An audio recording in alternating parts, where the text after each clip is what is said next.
So there was this alien spacecraft, and it was hovering over a golf course one day. There were two aliens that were manning the spaceship, and they were watching curiously this one golfer out all by himself who was making a little bit of a spectacle of himself. And they were amazed. They didn't know what the game was about. They knew nothing about it. And they noticed that the golfer, to use golf language, he duffed his tee shot, dribbled off the tee. He shanked his second shot into the rough. He took 3 shots to get out of the rough into the fairway. He sliced the next shot into the bushes, and then he took a putter to get it out of the bushes and onto the fairway again. Meanwhile, one of the aliens said to the other that, this guy must be playing some sort of weird game. I don't know what it is, but that's what it seems like. So they continue to observe the golfer. And the golfer then sculled his next shot into a bunker, a sand bunker, by the green. And he took several shots digging out the sand, trying to get the ball out of there. And finally, he got it onto the green. And he took several putts. And finally, he got the ball into the hole. And at this point, the other alien told his partner, wow, now he's really in serious trouble. If you didn't know the game of golf, I guess you would think that. We seem to be on the cusp of discovering something really interesting in terms of the possibility that there are things out there in the universe that we're not familiar with, like life. In recent weeks, we have detected the possibility of an Earth-like planet in a solar system that is near to us. And just the other day, scientists detected a possible signal of some kind coming from outer space. And the results of these findings are still in dispute. However, these kinds of discoveries are generating a lot of excitement in the field of astronomy. Well, despite what I told you last week about our recent drive through Roswell, New Mexico, where all the little alien green men live, I personally do not believe that we have ever been visited by aliens. That's my personal opinion. I got this opinion years ago when I was listening to Carl Sagan, the late cosmologist, who said that the distance between the stars is simply too great for space travel to occur in a timely fashion. In other words, it would just simply take too long for any kind of living being to travel that far. And yet, for those of us who grew up watching Star Trek, we have been conditioned to believe that space travel between solar systems with habitable planets is possible because of one thing, and they call it warp drive, W-A-R-P, drive. Now, for those of you who missed out on the Star Trek phenomenon, and I will pray for you, but let me explain what I'm talking about. In the fictional Star Trek universe, warp drive is the method of propulsion that starships and other spacecraft use when they are traveling faster than the speed of light. Now, on the other hand, they talk about impulse drive. Impulse drive is the method they use when they are traveling less than or slower than the speed of light, although they are still moving very, very fast. So there's warp drive and impulse drive. And I would like to apply this notion, or these two notions of warp drive and impulse drive, to what we call Christian discipleship. Because there is, in my opinion, discipleship on warp drive and discipleship on impulse drive. Let me explain. Discipleship on impulse drive is discipleship on cruise control. It's normal, safe, routine, familiar, conventional, and traditional. It is discipleship without having to put a lot of effort into it. On the other hand, discipleship on warp drive is really not all that familiar to most of us. It is not safe. It's not easy. It is contrary to conventional wisdom, tradition, normalcy, and some would even say sanity. Now, we see discipleship on warp drive all throughout the gospel stories, but rarely is it as obvious as it is in our reading today from Luke chapter 14. Luke tells us that Jesus was speaking to a large crowd of wannabe disciples, and he begins his talk with a particularly shocking, attention-grabbing statement. He tells the crowd to hate members of their own families. I can envision the coffee cups falling to the ground. Is this guy serious? Why would he say that? Hatred of family as a condition of discipleship? He's got to be kidding. This is almost beyond our ability to understand. So what we have to do is put on ears to hear. And here's what I think Jesus means. Basically, he's not messing around. He's trying to make disciples who operate on warp drive, not just impulse drive. Because if he was operating on impulse drive, he would have said something like this: folks, don't let your relatives get in the way of your discipleship. Which would have been met with a huge collective yawn. I mean, how boring. But operating on warp drive, he said this: if you don't hate your relatives, you cannot be my disciples. Just cut and dry. If you don't hate your relatives, you can't be my disciples.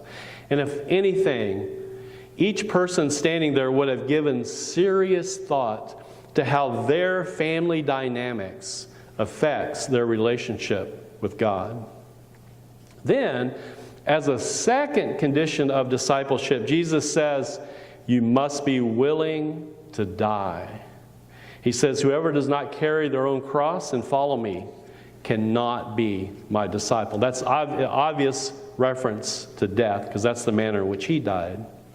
Now, if he had been operating on impulse drive, he would have said, you know, following me can get a little bit tricky at times. People may not always appreciate what you have to say or what you do, so be careful. Yawn. But Jesus is operating on warp drive. You have to be willing to die, he says. I can sort of relate to this. Years ago, I was driving down a country back road, and it was pouring down rain. I was on a rural highway, and I happened to come up on this young man who was walking down the road carrying a big load of books, and he was getting sopping wet. So I invited him to the car, and he said, okay, yeah, I'll take a ride. And we exchanged pleasantries for just a few moments. When this kid looked at me and he asked, are you willing to die for me? Well, I didn't know what he meant by that, but I began to suspect that in a very short time I could be the victim of a homicide in a place where nobody would know.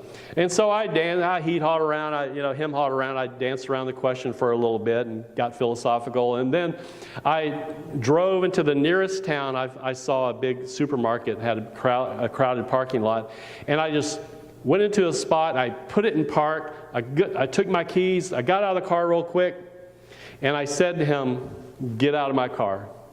And he did. He left. He didn't know what I was doing. And then I drove off. I have no idea if he had it in his mind to kill me, but I was not willing to risk it. Not at all. So I was not willing to die for this weird guy, but I have to wonder if I'm willing to die for anything that's larger than myself, like my faith. I hope I never have the opportunity to find out. But it was a time where I had to ask myself that question. So Jesus then elaborates by giving two illustrations about counting the cost. Counting the cost. First, he asks if a builder would start a building project without being able to pay for it first. And of course the answer is probably not. And then he asks whether a king would go to war without assurances that his army would be able to win the war. And again, no, they usually would not. So we may think that we are willing to engage in warp drive discipleship, but have we really counted the cost? That's the question. Do we really know everything this entails to be a follower of Jesus Christ? And this is what Jesus is trying to communicate to this crowd of wannabe disciples. Speaking of counting the cost, a few years ago, Annie and I decided we were going to go get some tattoos. We called them tats, like you're supposed to. And I talked to other people who had tattoos, and they assured me, no, it doesn't hurt. It doesn't hurt at all. So I analyzed the situation. I counted the cost, so to speak, and I decided, okay, I'm ready. Let's do it. So Annie and I, we went to get our tattoos. I have to admit, I was not ready for that level of pain. Yes, it did hurt. It hurt me. About halfway through the process, I asked the tattoo artist if anyone had ever backed out before the tattoo was completely done.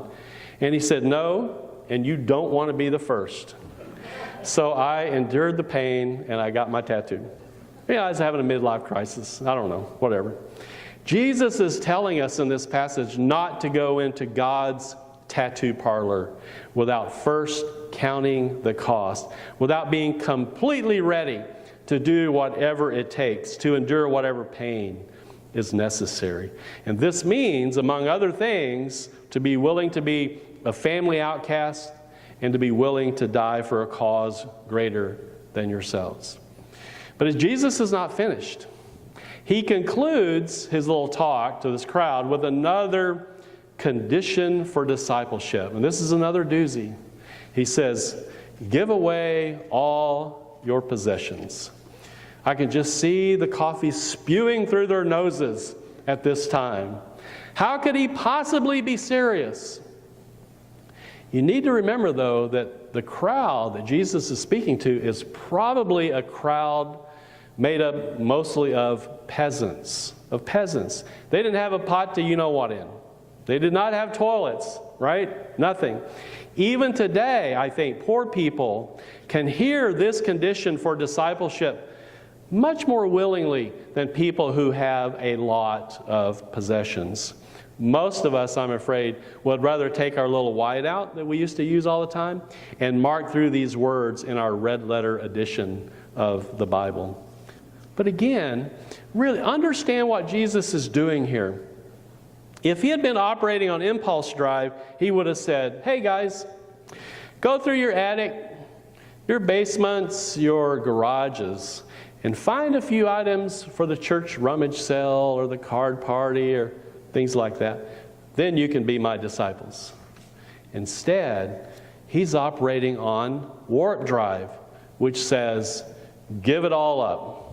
And what this would do is force his listeners and forces us to grapple with our own consumerism, our greed, and our tendencies to hoard. I think what he's saying here, this is a good place to launch if we are really serious about being disciples of Jesus Christ. So hate your families. Be ready to die. Give up all your possessions. You know, as Jesus was saying these things, I bet that crowd scattered like roaches with the light turned on. When I read Jesus' words carefully here, I have a hard time understanding why me or anyone else would want to be a disciple of Jesus Christ. Because let's not be confused about something here. Being a church member is not the same thing as being a disciple of Jesus Christ. Church membership, that's what we do on impulse drive. Discipleship is what we do on warp drive, which means church membership is like a bike ride in the park. Discipleship is like a ride on a roller coaster. Church membership is like a ride in a horse and buggy. Discipleship is like a ride on a spaceship. Discipleship is what we do beyond the speed of light, metaphorically speaking, beyond that which is normal, natural, safe, traditional, comfortable, familiar, conventional, and I'm not even sure a seatbelt would help. Amen.